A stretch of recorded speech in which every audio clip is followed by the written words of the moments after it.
Dernier tour d'horizon des capteurs, on va voir un capteur de vitesse qui s'appelle le capteur à effet Hall. On va regarder pour savoir ce que c'est l'effet Hall, à base de l'origine du fonctionnement de ce capteur, quelle est l'action d'un champ magnétique sur un courant électrique. Alors, ici, on va regarder ça sur cette expérience suivante. Le dispositif. Un canon à électrons, aussi bizarre que ça puisse paraître, qui propulse des électrons à grande vitesse dans du vide, une capsule de vide.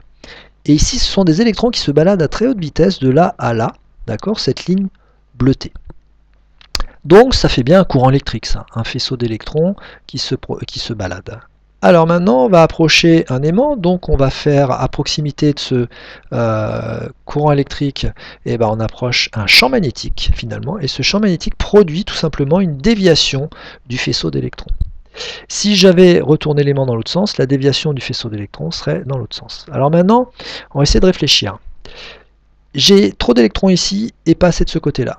Je crée donc ce qui s'appelle une différence de potentiel, une différence de charge électrique entre là et là, et je crée donc une tension ici, entre là et là, grâce à l'approche de ce champ magnétique, et c'est ce qu'on va utiliser dans le capteur à effet Hall. Alors, un champ magnétique dévie donc la trajectoire d'un courant électrique. Deuxième vidéo. Quelle grandeur on récupère aux bornes d'un capteur à effet Hall en présence d'un champ magnétique?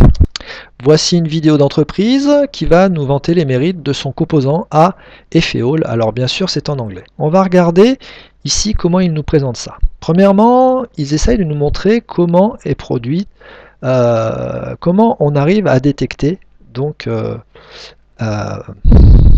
avec ce composant le champ magnétique. Alors nous avons ici, je vais reprendre un petit peu en arrière, nous avons le composant à effet Hall, c'est ça que fabrique l'entreprise. Et puis ici, nous avons de représenter des billes qui tournent grâce à une pile, et en fait ça représente le faisceau d'électrons qui ici passe en ligne droite. Maintenant, on va approcher un champ magnétique, donc on va approcher un aimant. Et puis en même temps, on va mettre un voltmètre aux bornes entre ici et là. On voit que ce champ magnétique dévie le faisceau d'électrons ici vers le haut. Et si on place un voltmètre ici, on constate qu'il y a une tension qui apparaît de ce côté-là, une tension positive. Parce qu'il y a apport d'électrons, déséquilibre du nombre d'électrons entre ici et là, donc tension électrique.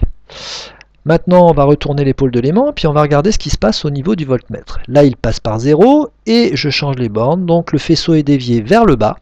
Et à partir de là, la tension électrique passe de l'autre côté, c'est-à-dire du côté négatif. Maintenant, regardons comment est fait ce composant quand ils le vendent. Voilà ici le capteur à effet Hall. Il est encapsulé tout simplement dans un composant électronique avec 3 broches. Qu'est-ce qu'on récupère donc sur borne d'un capteur à effet Hall? On récupère tout simplement une tension électrique en présence d'un champ magnétique. Le principe physique de l'effet Hall, c'est tout simple. Notre composant à effet Hall dans lequel circule un courant électrique produit par une pile, et puis ici, en présence d'un champ magnétique, je vais avoir excès d'électrons à gauche et défaut d'électrons à droite.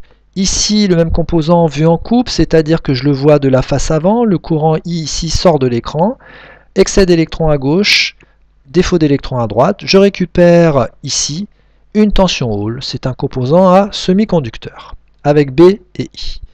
Maintenant, si on faisait l'expérience, si un courant électrique I traverse un matériau plongé dans un champ magnétique B, perpendiculaire au passage du courant, il est perpendiculaire au passage du courant, alors apparaît une tension qu'on appellerait U indice Hall, et la propriété c'est qu'elle est proportionnelle au champ magnétique B et à l'intensité I, c'est la tension Hall. Alors comment on va l'utiliser maintenant en pratique? On va mesurer des vitesses. Par exemple, ici, sur une roue, on va placer ici quelque chose qui est aimanté avec une alternance de nord et de sud ici, et puis on va approcher notre composant à effet Hall avec les 3 broches. Avec un petit circuit électronique ici, on va récupérer ici un signal qui va être une alternance de 0 et de plus 5, suivant qu'on a un nord et un sud.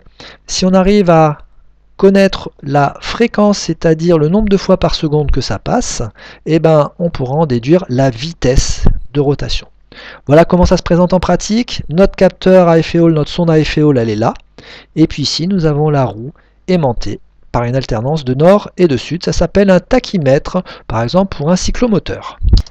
Pour s'entraîner, on fera un exercice d'un capteur à effet Hall pour mesurer la vitesse de ce dispositif, sachant qu'on a ce signal-là, ici en fonction du temps.